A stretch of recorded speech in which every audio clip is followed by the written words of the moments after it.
Hello दोस्तों, कैसे हैं आप लोग। मैं आशा करता हूं कि आप सही होंगे। मैं स्मार्ट स्टडी एमडी नवाब सर नए नए सब्जेक्ट्स को लेकर के आ रहा हूं। मैं वो चीज़ें जो शायद ही आप लोग के लिए बहुत ही ज़्यादा फ़ायदेमंद है। कहते हैं कि हर एक जानकारी, किसी भी चीज़ की जानकारी होना बहुत ज़्यादा ज़रूरी होता है।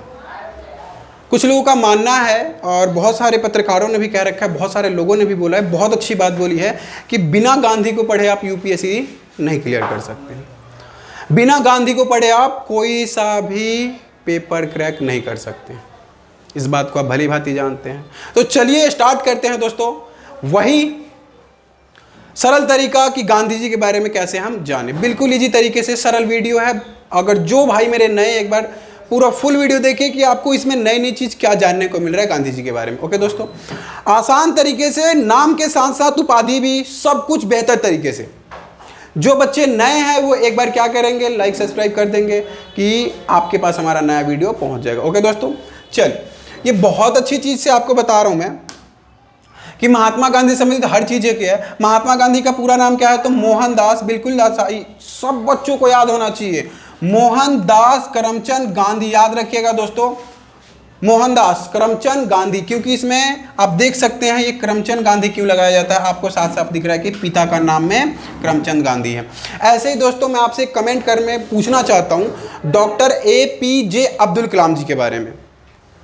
डॉक्टर APJ अब्दुल कलाम जी के बारे में पूछना चाहता हूं कि APJ का पूरा फुल फॉर्म, मुझे जो बच्चे इस वीडियो को देख रहे हैं कमेंट करके जरूर बताएं और मुझे पता चल जाए कि हाँ ये बच्चा तैयारी कर रहा है। और हो सकता है कि आपको पता हो, अगर नहीं पता होगा तो कमेंट में यस और नो करके भेजिए। अगर पता है तो आप क्या लिख सकते हैं, APJ का पूरा फुल फॉर्म। ओके दोस्तों, चलिए माता का नाम क्या है, तो पुतली बाई। कुछ अजीब सा है, याद रखिएगा दोस्तों, पुतली बाई।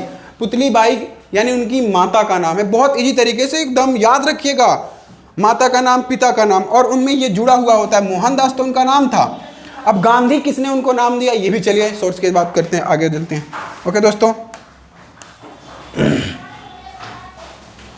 आगे देखिएगा, उनकी पत्नी का नाम क्या है दोस्तों, तो कस्तूरबा गांधी। याद रखिएगा, उनकी पत्नी का नाम क्या है, पत्नी का नाम है कस्तूरबा गांधी।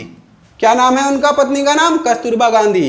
पापा का नाम, मम्मी का नाम, बेबी का नाम यानी वाइफ का नाम आ गया। अब गांधी जी की शिष्या की बात करते हैं तो उनकी शिष्या का नाम क्या था, मीराबेन था। क्या था, मीराबेन। ये समझ में आया दोस्तों, बिल्कुल इसी तरीके से समझ में आ गया होगा आप लोगों को।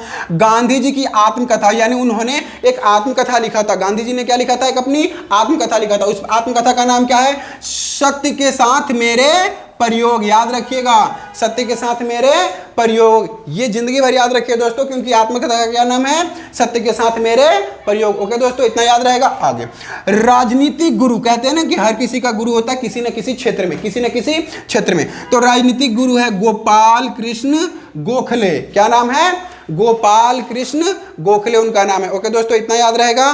सही बच्चों को याद रह रहा है बिल्कुल क्लियरली, इजी तरीके से। चलिए आगे बढ़ते हैं।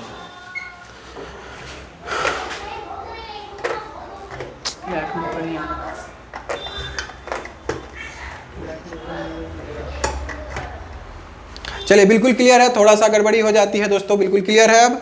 चलिए इतना याद रखिएगा। चलिए आगे बढ़ते हैं। यानी राजनीतिक गुरु कौन थे, गोपाल कृष्ण गोखले थे। ये बिल्कुल याद रखिएगा, इनके कौन गुरु थे, तो राजनीतिक गुरु थे। इतना याद रहेगा दोस्तों, राजनीतिक गुरु कौन थे उनके, गोपाल कृष्ण गोखले थे। इतना नाम याद रखिएगा दोस्तों। चलिए ये चीज समझ में आ गया बिल्कुल इजी तरीके से। आगे बढ़ते हैं। आगे क्या कह रहा है दोस्तों, ये देखिएगा कि दार्शनिक गुरु कौन थे। अब दार्शनिक का मतलब ओके, चलिए लियो टॉलस्टॉय थे। याद रखिएगा, दार्शनिक गुरु।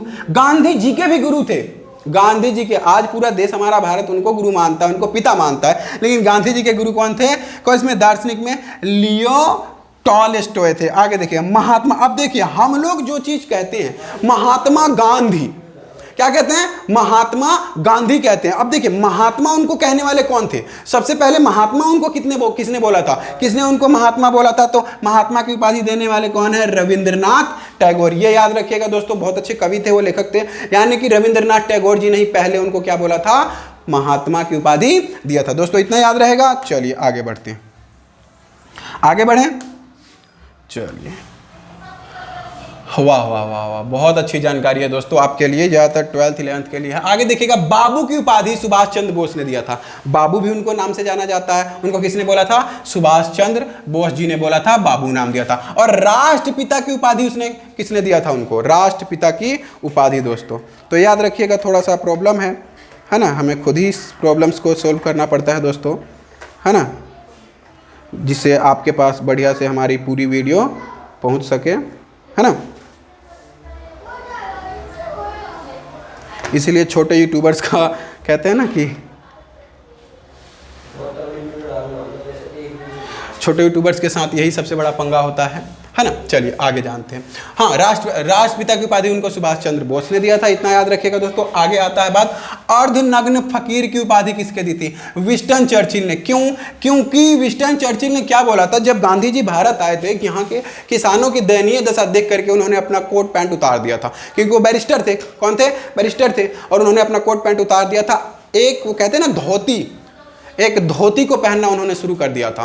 इसीलिए उनको किसने, विंस्टन चर्चिल ने उनको क्या नाम दिया था? अर्धनग्न फकीर की उपाधि उनको दिया गया था। प्रथम जन आंदोलन असहयोग आंदोलन था। सबसे पहला आंदोलन उन्होंने कौन सा चलाया था? असहयोग आंदोलन चलाया था। सत्याग्रह का प्रथम प्रयोग कहाँ किया था उन्होंने? अफ्रीका में किया था। कहाँ किया था? अफ्रीका में। क्योंकि अफ्रीका में क्या चल रहा था आपको पता ही होगा दोस्तों, पढ़े लिखे तो ही आप लोग बहुत अच्छी तरीके से जानते हो, रंग भेद का विभेद चल रहा था वहां पे, इसलिए अफ्रीका हो गए थे। भारत में प्रथम सत्याग्रह कहाँ चला गया था? चंपारण सत्याग्रह। ये कब चलाया गया था दोस्तों? आप मुझे कमेंट करके जरूर बताइए, क्योंकि आप पढ़ते हैं तो चंपारण सत्याग्रह कब हुआ था ये दोस्तों मुझे आप जरूर बताइएगा। अहिंसा दिवस, आपको ये पता ही है कि अहिंसा दिवस को 2 अक्टूबर यानी उनके जन्म तिथि पर मनाया जाता है, इतना तो आपको पता होना ही चाहिए कंफर्म दोस्तों। आगे चलिएगा, बिल्कुल इजी तरीके से है। आगे देखिए, अगला हमारा आ रहा है, हाँ, शहीद दिवस। उनको शहीद कब किया गया था? तो 30 जनवरी को उनकी पुण्यतिथि मनाई जाती है। उनकी समाधि कहाँ है दोस्तों? तो राजघाट पर है। कहाँ है उनकी समाधि?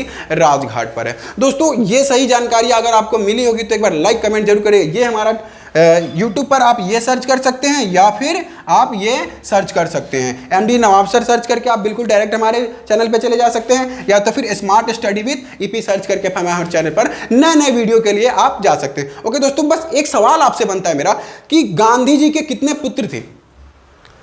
गांधी जी के कितने पुत्र थे और कितनी पुत्रियां थी? मेरा कहने का मतलब है कि आप कमेंट करके जरूर बताएं कि गांधी जी के कितने पुत्र थे। पुत्री तो उनकी थी ही नहीं, सबको पता है। गांधी जी के 4 पुत्र थे। अब दोस्तों आप उनका नाम मुझे कमेंट करके जरूर बताइएगा। ओके दोस्तों, जय हिंद।